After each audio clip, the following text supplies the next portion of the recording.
স্পষ্ট করে বলি, আমরা খুনিকে কখনো সমর্থন করব না, আমরা কোনো চাঁদাবাজকে কখনো সমর্থন করব না। আমার মা বোনকে যারা ধর্ষণ করে আমরা কখনো তাদেরকে সমর্থন করব না। বাংলাদেশকে যারা গত 9 মাসের ধর্ষণের মহড়া ঘটিয়েছে, খুনের মহড়া ঘটিয়েছে, ওই খুন চাঁদাবাজ টেন্ডারবাজ দুর্নীতিবাজদের সাথে আমাদের কোনো সম্পর্ক নয়। বিশেষ চরমনাই 2024-এর জুলাই আগস্টের গণবিপ্লবের পর বলেছেন, এই বাংলাদেশে আমরা অনেকবার রক্ত দিয়েছি, এই বাংলাদেশে আমরা অনেকবার আন্দোলন করেছি, এই বাংলাদেশে আমরা অনেকবার রাজপথে বের হয়েছি, আমরা পরিবর্তনের জন্য রাজপথে বের হয়েছি, কিন্তু আমরা দেখি এক দুর্নীতিবাজকে বিদায় করে আরেক দুর্নীতিবাজ ক্ষমতায় এসে যায়, এক চাঁদাবাজকে বিদায় করে বাংলাদেশে আরেক চাঁদাবাজ ক্ষমতায় এসে যায়, এক ধর্ষককে বিদায় করে বাংলাদেশে আরেক ধর্ষক ক্ষমতায় এসে যায়। সুতরাং আমরা আর কোন চাঁদাবাজকে রাষ্ট্র ক্ষমতায় দিতে চাই না, আর কোন টেন্ডারবাজকে রাষ্ট্র ক্ষমতায় দিতে চাই না। আমার বোন এবং মাকে যারা ধর্ষণ করে তাদেরকে আর রাষ্ট্র ক্ষমতায় দিতে চাই না। আল্লাহর কোরআনকে এবং ইসলামকে রাষ্ট্র ক্ষমতায় নেওয়ার জন্য প্রস্তুত আছেন না? ইনশাআল্লাহ।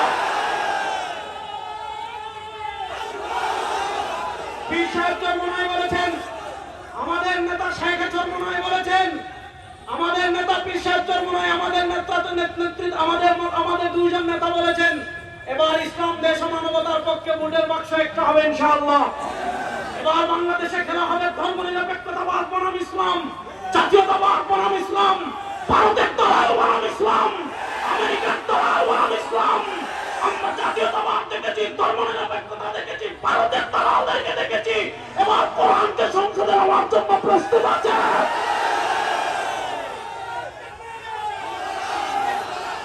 সুতরাং ইসলামের পক্ষে আমাদের নেতা পীর সাহেব চরমনাই, আমাদের নেতা শেখ চরমনাই ইসলামের পক্ষে এবার যাকে পেশ করবেন ইনশাআল্লাহ এই কোরআনে, এই সংসদে কোরআনের পতাকা ওড়ানোর জন্য, সুপ্রিম কোর্টে কোরআনের পতাকা ওড়ানোর জন্য, বাংলাদেশ থেকে দুর্নীতি বিদায় করার জন্য, টেন্ডারবাজি বিদায় করার জন্য, চাঁদাবাজ বিদায় করার জন্য, জীবনের সবটুকু শ্রম রক্ত মেধা ঢেলে দেওয়ার জন্য কুষ্টিয়াবাসী প্রস্তুত আছেন না ইনশাআল্লাহ।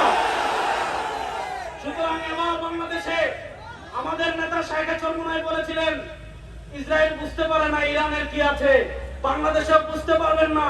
আপনারা আগে বলতেন হুজুররা আপনারা এখন, আগে আপনারা, আমরা যখন বক্তৃতা করতে আসতাম আমাদেরকে বলতেন আপনারা এখন, আপনারা এক হলে আপনাদের সাথে আমরা আছি।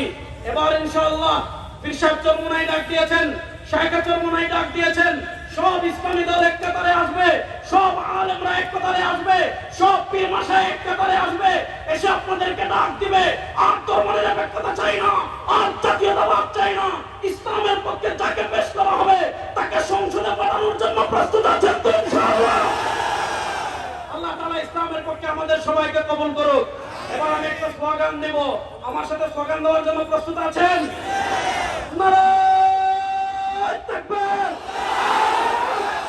কোনো মার্কা আছে? আওয়াজটা বলেন, জোরে বলেন, এই কোনো মার্কা আছে?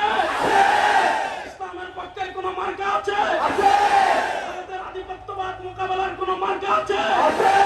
দেশের জনমানুষের কোনো মার্কা আছে? দেশের চরমনাই কোনো মার্কা আছে? চরমনাই কোনো মার্কা আছে?